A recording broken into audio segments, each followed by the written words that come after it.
we put this on YouTube. The message will be passed, and hope many people get inspired by what we are doing. Today, I'm going to talk about saving farmers. As NRIs, how can we help from US and back home farmers, both in Telugu states. So, DG Foundation is the one that we're working on. This was formed by a group of classmates, like-minded people from my school friends, St. Alphonsus High School in Nalgonda, and we formed the group as in a motto to help the environment, and we also wanted to contribute something to the environment and to do better to the society. And this year we adopted to save the farmers, because farmers are the people who are in the first row due to the environmental implications. So today we're going to talk about saving the farmers. So as most of us are from the agricultural background, somehow basically India is a 90% agricultural background country back then, and which is now moving towards more like rural and other areas. So as we all know, India is growing very fast and rapid in GDP and all, but in the agriculture sector we are still way far behind. Let's see some numbers about agriculture. So if we see agriculture is the 50% sector, 50% of our Indian population are directly or indirectly relevant on the agriculture sector. So if we see like the 50% of the agriculture and 50% is rest of the all the sectors. So, however, this agriculture sector is only contributing this much. Like in the 100%, 50% depends on agriculture, but only this much is contributing in our GDP or in our national growth. So rest is all the remaining of 47% of the sectors. So this is something that's, we are 6th largest country in producing agricultural products, 7th largest in exporting products. Like we exported $40 billion worth of agricultural products in 2013, and yet we are not up to the mark given the gauge of the population, the history of agriculture and farming, but still we are not there yet. And as you can see the numbers, we are only 8% contributing to the economy, while we are 50% people depending on agriculture and on their livelihood. As you can see, Indian farmers for the rest of the world farmers, we taking rice for example, rice, wheat and all. So we are no way any far away from in terms of producing the products, in terms of producing the grain. But however, when it comes to the livelihood of farmers, there is a quite clear, crystal clear imbalance between the livelihood of the farmers in India and the livelihood of farmers anywhere outside of India. So today we are just trying to see like what are the things that are going wrong, doing reverse engineering basically. What are the things that are going wrong, and how can we as NRIs who are interested in helping the farmers from abroad can save the farmers back over India. So I mean, as we know, like there are a lot of natural and environmental conditions dependent on agriculture, water, rainfall, and as I don't know how many of you know about the agriculture farming in India, we need to get the seeds, and not all the seeds are like the registered or the government approved seeds. So the pricing is quite fluctuant, and there is no consistent pricing when the farmer is ready to sell his product. Processing of growth includes a lot of things, and environmental disasters like floods, cyclones, fire accidents, animal attacks. These are not quite controlled by the farmers or anything, but need to be helped by the government, which we are far away or far behind in that matter. Financial institutions who support the finance to the farmers are not up to the mark, like paying very high interest rates and all. On your fake seed and pesticide, where do they buy their seeds from? So in India, farmer has to go to the market and buy the seeds, and there are some local agencies who can come to the farmers and sell the seeds. Either ways, government they don't guarantee about the seeds. It's because there's not too much research done on the seeds. However, there are some companies and some agencies who will provide which has been researched seeds, like ICRISAT for example, or an Engineering Agriculture University for example. But farmers are not aware, or they are not aware of the fact that they can get the approved seeds or like the tested seeds from a specific location. So those are a couple of things that we are trying to form the bridge between the farmers and educating them with workshops and all. Do they have much pesticide? Are they using much pesticide? They do. Pardon? They do use a lot of A lot of pesticides. pesticides. Yes. Are they trying to eliminate that or go more toward organic farming? They're more against pesticide to pest control pesticides, basically, not for organic growing or not for the strength of the plants and all, but it's more like against the pests. Sorry. Just a comment that things are changing very rapidly. Of course, we all know GMO, genetically modified things from Monsanto, right? Monsanto is the world's monopoly in GMO seeds. So they sell to India.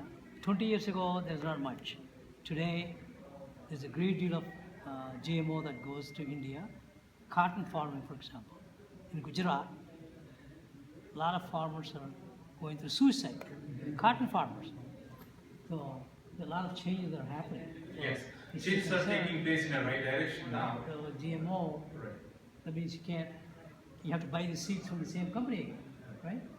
So the problem is that there are some good policies and there are some good projects by the governments, initiated by the government. However, farmer is not quite aware of those things yet. So it's because we don't have enough communication to the farmers. Everything goes back to the illiteracy. They're not so illiterate. They're not so literate that they can go and do some research on the internet or watch TVs and find be up to date with the news and all. So that's something that we can do, like with the workshops and seminars and physically us going visiting rural places and explaining them. Do you have any data on what percent Yes. is GMO, non-GMO? Not to the granularity, but we have some numbers like how many farmers and the percentage of farmers who are doing in what kind of crops and all. So area wise. So and again their educational standards and all. So it's a vast country and we have vast scope. So we can just limit our scope to our own village. For example, us as NRIs, whoever is interested, if we can just concentrate on one village, people can get motivated from different parts of the villages and they can come forward and help the other villages too. On the fertilizer side, do you use much human waste for fertilizing it? Human waste? Yeah. Hindu Dharma mostly, as the cremation is processed with different things, so no human waste. Are you talking about the drainage waste I'm or? talking about your poop. The poop, Right. as fertilizer. The human, no, not a lot in India. We use cattle waste, cow dungs a lot in the rural areas, but no, not the human waste. No. So things that are in farmers' control and could still go wrong, again it comes back to literacy and education and all. So, but smart farming versus routine farming is something that farmers can adopt and have better farming output. For example, a farmer who's growing rice for his whole lifetime, he just keep growing rice in that field, which is not a good farming methodology. You can still have a rotating process. There are much more advanced things that farmers could do. Knowledge about the global needs, just to keep eyes open and see what world needs, what's in demand. If farmer is aware of that, they can produce the goods or the product that is in demand, and they can have a better output of that. Information about experimental farming, like organic farming, commercial crops, seasonal crops. There is a big, I should say, a hype, but farmers don't believe in organic farming yet in India much. But there are a lot of workshops being done, and just to show some outputs, like how successful organic farming is. But still, they are not up to the mark, and they are not willing to take the risk yet. until government or somebody, some organizations like one of us go show them something. Is there a study on how much yield organic farming versus commercial? Yeah. Is there any data on that? Yes, there Is is. more So- yield Yes, for there is. organic than the other commercial? Yes, there is. So what I do is I'll finish this up. Our website, Nilgiri Foundation, has all the data, like what are the crops that been produced in India, and organic and non-organic. I can give you all the details to my website. So again, storage facilities, we don't have much storage facilities like in market yards. Farmer works hard sowing the crop, takes 90 days just to raise grain, rice grain, and eventually when it's come to sell the product in the market yard, there could be a cyclone, there could be flooding, there could be something. So there isn't enough infrastructure that will protect the grain. So government or even us as individuals who are interested could come forward and build some better storage places in the market yards. Again, long term versus short term is something that comes from the smart farming. Economics in agriculture. So economics is in a very planned manner being observed across all the sectors. Unfortunately, in agricultural sector, we don't see that. This is a generic price management strategy that any of the sector that follows. But like I said, unfortunately, we don't, farmer in particular doesn't see the need and supply demand, product marketing strategy, and customer strategy. This all kind of comes to where farmers can get involved and grow more products. Yes, please. Yeah, isn't there some kind of opposing viewpoint where it's like, if farmers grow what is locally viable and is able to sustain their family, whereas growing what's economically best might not be something that they can eat or consume because it might be something that's for a specific market, right? That's a So good it question. might create increased food insecurity that might actually hurt the family but help the economy. That's a very good question. So it's kind of a chicken and egg situation, right? The farmer needs some fuel to run his family. You're right. And at the same time, to get more money and to make more money out of what from his hard work, if he's involved in the smart farming, like what the market actually needs, and if you grow those crops and make a better living out of it, that's more. That's a much better approach. But again, in order to reach that place, first you need to keep his family going. There's that threshold. Right. So these are the areas that government could come forward. There definitely are some policies again. Like there are. It's not that government is against the farmers in India. No, it's not true. But there are some policies, but they're not reaching the people in the right manner, and not all the needy people are getting the benefits out of it. That's what I'm trying to I mean, say. I just wanted to bring up because I read some reports on how the Green Revolution farming in Africa, especially, has hurt the families in the long run. Right. In the interest of Maybe time, finish your in the interest of presentation. time, please, let's defer the questions to the end. Yeah. Please go So ahead. that we Sure. can- Okay. Sure. Thank you.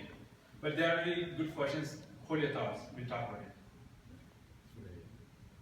Again, this is again the marketing strategy that we are overseeing agriculture sector here. So areas that are impacting farming in India, in the last, if we see last 2 decades, 70% of the agricultural land was converted into non-agricultural land. Let's say in terms of development or expanding the cities or any other infrastructure. But we are losing both population and land, farmers and agricultural land towards and be giving away to the rural areas and for other sectors. So again, global warming, which is again deforestation, we are very, very less aware of few things that India is a growing country, that's good. We are expanding the roads, and in that process we are killing all the trees that are next to the roads. But the government should come out with a policy when they have a tender to put a road on, they should also include to lay the trees next to the road and maintain for 3 years at least. So things like that, very simple things that government can take, and we can make the environment better, make the farmers better, we can make our globe better. Lack of infrastructure, of course, there is definitely very poor infrastructure in India, and things are getting better. This is not against government's policies or anything, but things are getting better. Um, things what we can do better. Lack of encouragement from the government, like I said, is not against the government, but government can definitely do some soil tests. For example, we did some soil tests. We implemented a model in our village. So we picked 8 locations in the village, 8 corners, did the soil test, and based on the groundwater level and the rainfall level in the last 10 years, the scientists gave us like, what are the best crops suitable for these soil conditions, for the water conditions. So then they have a list of 10 and farmers can pick some whichever is feasible for them and grow those crops. So things like that, government can do a lot of things like that. Having the data is a one-time investment for the government to know the soil and economic, environmental conditions. Demand and supply, again, farmers are not aware. Government can keep posting the news about what's the demand, what's the supply. No fixed price, so unlike here, what the farmers will know that the government or somebody is going to buy what they're farming. Not in India. Sometimes they just work hard, bring their product, they dump in the market yard, sit there for weeks, days, even months also. So these are some very basic things that government can take to help farmers. Again, like I said, agriculture sector, farming sector is 50% of the population is living on the farming sector, but only 8% of the our Indian economic conditions. Only 8% of agriculture sector is contributing to the Indian economy. So again, there are much better things that we can do. We are very, very poor in R&D. We can do that. And finally, how can NRS help save farmers? So today we are seeing is very unfortunate that farmers are committing suicides, and mostly the people, the farmer, the head of the family, who's dragging the family. They're committing suicides. It's very sad to see 13,000 a year on an average across India, and especially in our Telugu states, it's very, very bad, and also in Maharashtra, Madhya Pradesh, and Jharkhand. So I'm also working with few other people from different states, Jharkhand, Madhya Pradesh, Maharashtra and Karnataka. And we are working to see how can we pull the list of deceased farmers, at least help them by supporting their family, beloved family. So this is something that we can do as NRIs from abroad. Like I said, over 13,000 farmers are committing suicide, which is very sad. The best thing that we could do is we can adopt few kids or sponsor for their education, something instantly. If you want any information or Nilgiri Foundation, we are doing some research and just to see to pick the needy people, and we are not posting on the website for other reasons because it creates other problems. So if people who are interested to adopt few farmers' families or some kids or their families, we are ready to help give the data. So what we can do is we can go to the private agencies. Again, Nilgiri Foundation can give you the list of agencies who can do the soil test. Take to your villages, probably do the soil test and help them. Analysis, again, these experts can help us with that. Counseling and workshops, we are already doing that with the teams of vendors. Free medical camps, they're busy farming, they're working hard in the field, they're busy, they don't take care of themselves well. So at least what we can do is at least have some medical camps, do some basic checks.